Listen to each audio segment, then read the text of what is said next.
You mentioned James Brown, and he was the first celebrity I ever met Oh, right. backstage. Him and Wilson Pickett were doing a bill together, and I Mhm. met them. He had his hair up in curlers. But how about your experience with James Brown?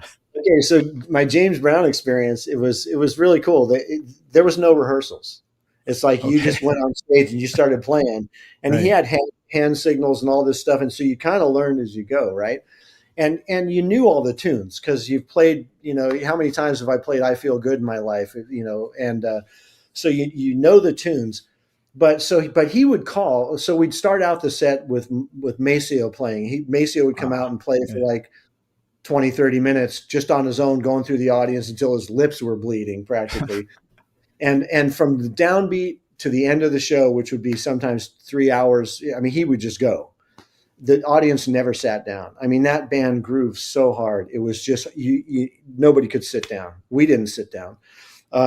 So we're playing some tunes, and all of a sudden he calls out of nowhere. He calls the theme from Entertainment Tonight, right? It's like no charts, no nothing. So they start out in this funky groove, and you know the melody in your head, so you start playing it. Mhm. So I'm playing the theme from Entertainment Tonight, and he's out there grooving. He comes up and he walks up to me in the middle of the tune, and he puts his microphone on the bell of my horn. And he goes, "Play." so so I'm sitting there soloing with James Brown for like 5 minutes. I mean, again, it was one of the most incredible experiences I think of my career because the band was so good and so funky and grooving so hard, and it was just an out of body experience for that period of time. And he's just standing there, just me and James, and I'm standing there, and he's got his microphone and the bell of my horn, and I'm playing. I wish I had pictures or video of that at the time, but that was a while back. So. Well, what's the cue for him to give you like, okay, that's enough? He walks away with the mic, or It's like, okay, I guess we're done. yeah. How many other horn players were in that section that night? Do you A remember? lot. There A was lot.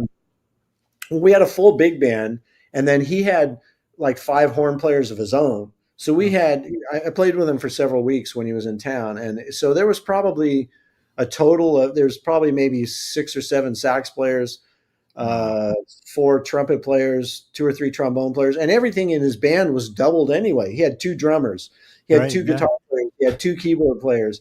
So it was a big group up there. It was like a tuxedo kind of P-funk, one of two of everything. Precisely, Yeah. exactly. Yeah.